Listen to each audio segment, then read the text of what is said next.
Assalamualaikum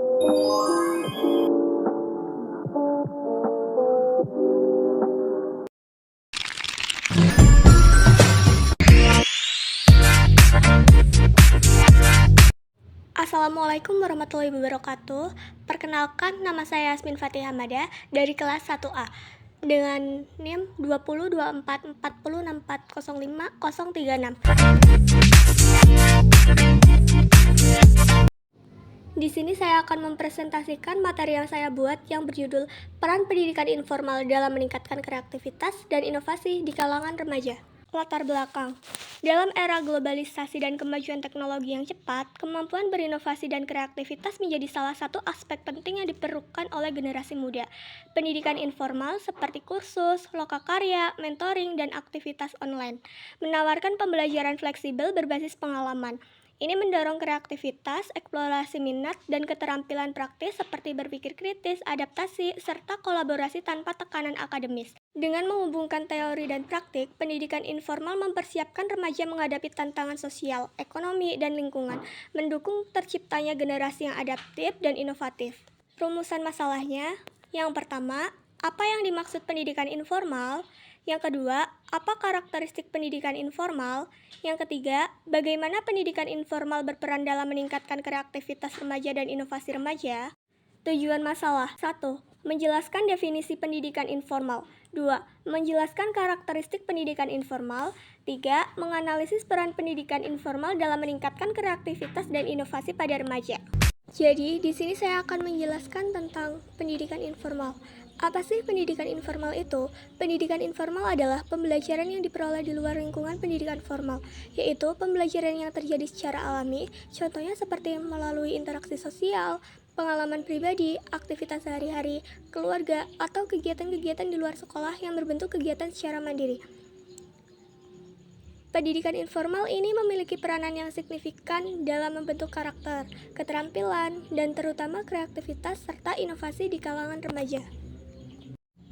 Materi selanjutnya yaitu tentang karakteristik pendidikan informal dibagi menjadi 5. Yang pertama, tidak terstruktur. Pendidikan informal tidak memiliki struktur atau kurikulum yang ditentukan, sehingga pembelajaran dapat terjadi secara bebas dan tidak terencana. Contohnya seperti seorang anak belajar memasak dari ibunya. Saat membantu di dapur, prosesnya tidak terstruktur.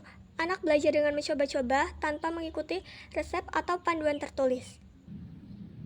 Yang kedua, fleksibel. Pembelajaran dalam pendidikan informal dapat dilakukan kapan saja dan di mana saja, sesuai dengan kebutuhan dan minat. Contohnya seperti seorang ibu rumah tangga belajar membuat kue baru melalui video tutorial dari YouTube yang ditonton di sela-sela waktu luangnya. Ia dapat berhenti dan melanjutkan kapan saja sesuai kebutuhan. Yang ketiga, spontan. Pembelajaran informal seringkali terjadi secara tiba-tiba dalam kehidupan sehari-hari, tanpa adanya rencana atau persiapan yang matang. Contohnya, memperbaiki barang yang rusak karena keadaannya mendesak. Yang keempat, berbasis pengalaman. Pembelajaran dalam pendidikan informal seringkali didasarkan pada pengalaman langsung dan praktik, sehingga lebih relevan dengan kehidupan nyata. Misalnya, bercocok tanam dengan melihat orang lain melakukannya. Yang terakhir, melibatkan interaksi sosial. Pembelajaran informal seringkali melibatkan interaksi sosial antara individu dengan individu lainnya, baik itu dalam bentuk diskusi, percakapan, atau kolaborasi. Pentingnya pendidikan informal dalam meningkatkan kreativitas. Jadi, peran pendidikan informal dalam mengembangkan kreativitas dan inovasi remaja itu sangat penting karena dapat memberikan kebebasan dan ruang bagi mereka untuk mengeksplorasi ide-ide baru, bereksperimen, dan mengembangkan keterampilan yang tidak selalu diajarkan di lembaga formal. Selanjutnya, materi terakhir, saya akan menjelaskan 4 peran pendidikan informal dalam kreativitas dan inovasi. Yang pertama yaitu mendorong kebebasan berpikir. Lingkungan pendidikan informal memberikan kesempatan untuk berpikir bebas tanpa terikat aturan yang ketat. Misalnya, melalui diskusi dengan teman dapat menemukan cara pandang baru yang kreatif dan inovatif. Yang kedua yaitu mengembangkan soft skill. Pendidikan informal seringkali melibatkan aktivitas kolaboratif seperti kerjasama tim, komunikasi, dan kepemimpinan. Soft skill ini sangat penting untuk pengembangan kreativitas.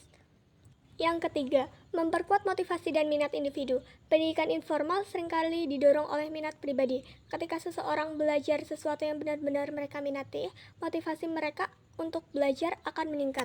Yang terakhir, memberikan akses pada sumber daya kreatif. Melalui pendidikan informal, remaja dapat mengakses sumber daya kreatif seperti internet, komunitas kreatif, atau teknologi.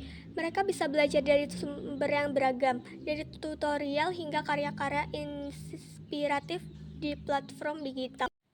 Jadi kesimpulannya, pendidikan informal berperan penting dalam mendukung kreativitas dan inovasi remaja dengan memberikan kebebasan, sumber daya, dan ruang untuk bereksperimen. Dengan dukungan keluarga dan komunitas, pendidikan informal membantu remaja mengembangkan ide-ide baru yang bermanfaat dalam kehidupan dan pekerjaan, sekaligus membentuk pribadi yang adaptif, percaya diri, dan siap menghadapi tantangan. Pendidikan informal perlu mendapat perhatian setara dengan pendidikan formal. Pemerintah, komunitas, dan keluarga harus mendukung pembelajaran yang mendorong kreativitas remaja. Pendidikan informal memberikan fleksibilitas untuk belajar sesuai minat dan bakat. Dengan dukungan dari berbagai pihak sangat diperlukan, karena dapat menciptakan suasana yang mendorong rasa ingin tahu dan kreativitas.